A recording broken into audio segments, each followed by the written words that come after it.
समीकरण जिसमें चर की सबसे बड़ी घात 2, उसको हम द्विघात समीकरण कहते हैं। इससे पहले हमने पढ़ा था रैखिक समीकरण, और रैखिक समीकरण में ये बताया था कि ऐसे समीकरण जिसमें चर की घात सबसे बड़ी 1 हो। तो द्विघात समीकरण का सबसे बड़ा उदाहरण, स्टैंडर्ड जो उदाहरण है वो है ax square plus bx plus c बराबर 0, एक द्विघात, जहां पर x चर संख्या है और a, b और c ये अचर संख्या। जो चर संख्या है x, इसका मान बदलता रहेगा, बदल सकते हैं, लेकिन जो अचर संख्याएं हैं इनका मान कभी भी नहीं। जैसे मैं एक और समीकरण लिखता हूं, 2x की 2 plus 3x plus 4 equal to 0। यहां पर a की जगह 2 है, b की जगह पर 3 है और c की जगह पर 4। इनका मान कभी भी नहीं बदल सकता। और रही बात ग्राफ की, तो इसका ग्राफ है वो एक सरल रेखा नहीं होगा। इसका ग्राफ जो द्विघात समीकरण का है वो इस तरह का होगा, जो सरल रेखा नहीं। एक्सरसाइज 4.1 में देखिएगा कि निम्नलिखित समीकरण द्विघात समीकरण है या नहीं।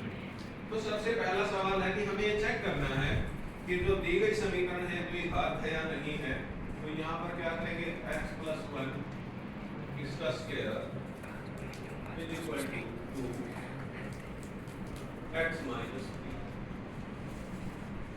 ये द्विघात समीकरण है या नहीं, इसके बारे में चेक करेंगे। तो इसको हम ओपन करेंगे, x प्लस 1 का स्क्वायर,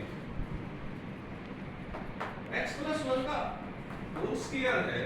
तो इसको, इसके लिए हमारे पास मेथड है कि हम a प्लस b इस स्क्वायर का फार्मूला लगाएं, और ये पहले बता चुके कि a square plus b square plus 2a, ये।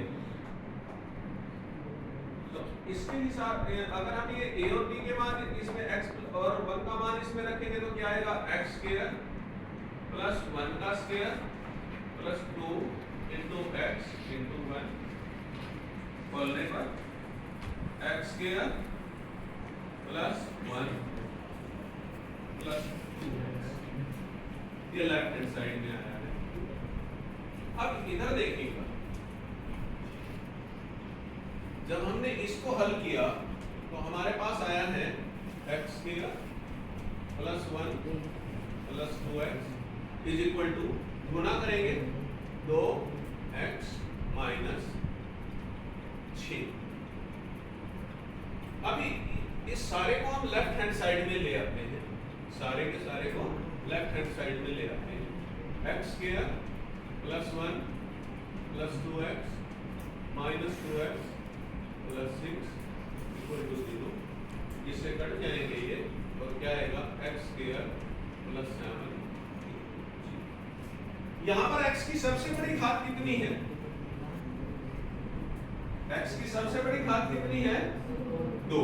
तो इस अर्थात यह है एक द्विघात समीकरण, यह है एक द्विघात समीकरण।